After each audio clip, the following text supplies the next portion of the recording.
considering using a USDA loan to purchase a home here in the Marion County area or other areas here in Florida, and you're really wondering, what does this program require? What does it look like? And how do I even start the process? Today, lucky you, I brought on a local lender. She's going to come on and introduce herself, and she will also go through all of the questions that we typically get when it comes to this loan.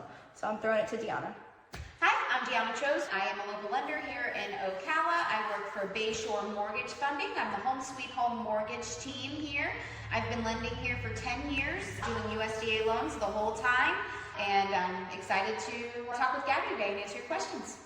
All right, Deanna, so let's talk about the number one thing that I think most people really care about, and that has to do with their pocketbook. So do you need a down payment for a USDA loan?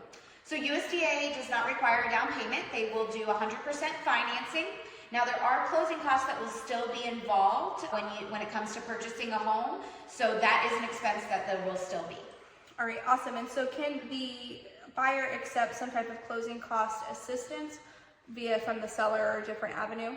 Yeah, there are down payment assistance programs we can explore, as well as the seller is able to contribute up to 6% of the purchase price towards closing costs. Now, that's not something that they always do or have to do, but it is an option. And I will say a lot of times with new construction, I can usually get at least like $5,000 to $6,000. Sometimes I even get more. It really just depends on the builder and the price of the home and where it's located. So I wanted to ask, the next question is, can you actually get money back from closing if your closing costs don't exceed the limit of what you were given?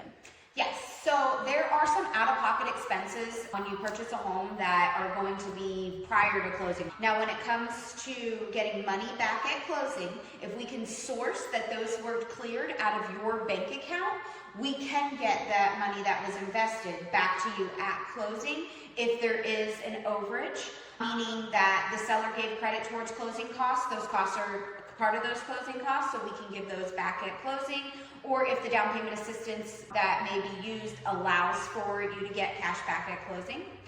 The other option is, and USDA is the only loan that will allow this, is if the home appraises for more than what you're paying for the home, we can actually increase the loan amount up to that max of 100% loan to value, because USDA will go to 100% of the value and does look at that appraised value. Now, of course, as long as you qualify for the increase in the price, and we can roll in some of those closing costs as well to help you get some costs back at closing or lower your closing costs out of pocket when it comes to your cash to close. And now let's ask what probably most people are thinking is this too good to be true? Can I actually buy like a home that we're in right now with a USDA mortgage? So what type of home would actually qualify for a loan like this? USDA allows for site-built homes, manufactured homes, as long as they're not older than 20 years, and townhouses. Extra conditions may apply depending on the home type, and all must be in a USDA zoned area. So as long as it is zoned USDA, then they will allow for it. Going back to getting money back at closing, we actually had some customers last year where they ended up getting about, I think it was like $2,000 or $3,000 at closing. They got a check. So that's something unique about this loan. And most people realize this, but certain loan times are pretty stringent. So homes usually have to be pretty much move-in ready to be able to qualify for most loans. And that's not just USDA. That goes for other federally backed loans as well. So I know you mentioned that this zoning, and that's something I get a lot. I think people are confused on how that works, what that even means, because that is unique to USDA. USDA has some geographical restrictions and primarily only allows you to purchase a home in a rural area. There's a map on the USDA website that we can plug in the address to and make sure that the home is zoned USDA before you make an offer on it. A lot of Marion County is zoned USDA, and a lot of the surrounding counties as well. A lot of Florida, we do have a lot of rural areas still here. Honestly, it's not that rural. Like here in Marion Oaks, they're getting ready to build a Walmart. That's true. So when you think about rural, it's not just out somewhere completely away from civilization or anything. It's just what they categorize as a rural area. So that's something I think most people think when they hear rural, they think, oh my God, I'm going to be like an hour from the grocery store. So let's talk about income limits. So what is it? What kind of income do you have to have, or is there a limit on how much income you can make? What does that look like? So USDA does have income limits. They go by household income. They're going to look at anybody who is going to be living in the house. They are going to be looking at their income, including any children that work as well. So whether you're on the loan or not, Who's on the loan is who we use for qualifying for the loan, but for qualifying, if you qualify for USDA, they look at everyone's in the house's income and make sure you don't go over their income limits. So it will depend on your household size as well as the location of where you're wanting to buy. In Marion County, a common baseline limit of $119,850 is for 1 to 4 members in a household. If you're over that size, 5 to 8 members, you're looking more towards $158,250. Okay. I've met many people that make a decent amount of money and can buy a decent sized home with a USDA mortgage. So let's talk about what kind of credit score do you have to be able to purchase with this loan? Okay. Now, some lenders will have their own overlays and credit score minimums of their own. At Bayshore, we do not have any overlays. I'm giving it in general. For USDA, they don't have a single credit score minimum technically. They use what is called the Guaranteed Underwriting System, or GUS. And this is a sophisticated automated system that we run everything through, your credit, assets, everything. And the underwriting system looks at everything and assesses the risk of lending, including job history, reserves that you have in your bank account, credit history. They're going to take everything into account here. And based upon those strengths and weaknesses, GUS has the ability to say whether USDA would be able to lend on or if we're not able to do so. Now, it is ultimately the lender's responsibility to look at everybody's creditworthiness, but we typically go just by what the underwriting system tells us. So what can you buy purchase price wise? Is there a limit to that, or how does that look? Of course, now you do have to keep in mind that you have those income restrictions. So this may not be for somebody that is able to purchase $1 million home because your income may not qualify you for that. Everything comes into account when it comes to that, but they don't have a maximum that you can spend on a home. And then last but not least, do USDA loans require mortgage insurance? So USDA does not have mortgage insurance per se. They do have a upfront 1% of the total loan amount funding fee.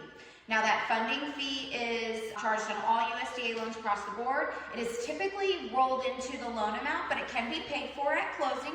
Another thing is if you get some of that closing cost credit and have a little extra, you could actually just pay for that as part of the closing cost rather than have it in your loan amount and owe a little bit less on the home as well.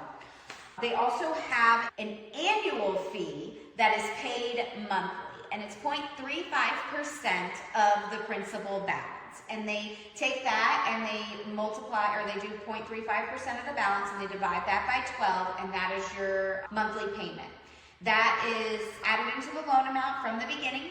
That can never fall off with a USDA loan unless you refinance into a loan that's not USDA any longer. Now, I wanted to ask, do you handle people that are looking to purchase with other types of loan, not just USDA? Yeah, I can do everything. Standard conventional, I can do all your government loans, FHA, VA, USDA. I also have alternative options for people that may not have your standard income, or maybe your debt to income's a little high and we need to look at some creative options. So I also have different products in that aspect as well. Great, this all sounds wonderful. USDA could be a great tool, but what's the house payment look like? So I know you have some details on that. So on a home like this one that we are in today, I am basing everything off of the purchase price of that. So based off of a purchase price of a home of $299,000 with a down payment of $0, because we're going USDA, your loan amount would be $299,000 with a loan to value of 100%, because we are doing 100% financing. Your principal and interest payment would be $1,790.73 for a 30-year term with an estimated interest rate of 5.99 and a 6.572% annual percentage rate. Your APR is your cost of your loan expressed as a rate. Okay. So this is not what you pay interest on your mortgage. You're paying interest based off of the 5.99. But there are some costs when you purchase a home that are part of the mortgage.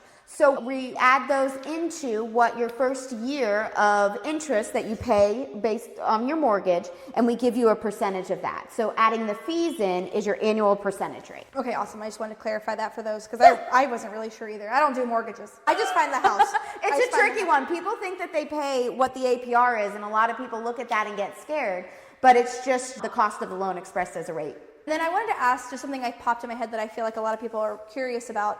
Can you put money down with USDA if that's something you want to do to make that payment less? You can. You can put money down if you choose to, and we would just assess that completely because it may not make sense to go with the USDA loan. If you are putting a down payment, another loan product may be a better option for you. When someone comes to me and they say they want to apply and this is the loan they want, I still look at all options for them because just because somebody got this type of loan doesn't mean it's going to be the best one for you. So I'm going to go over all loan products that you would qualify for, explain the differences, and that way you can make an educated decision on which loan would be the best one for you to go with.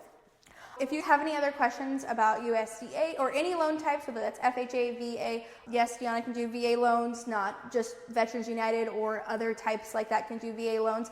Local lenders can do that too. And sometimes you can get better deals that way. At least in my experience, I have seen that. If you guys have any questions, let me know in the comments and I'll get you connected with Deanna. Thanks for having me today. I am happy to answer any questions further from anybody as well. My contact information has been behind me the whole time. So if you want to reach out, my phone number is 352-496-1883.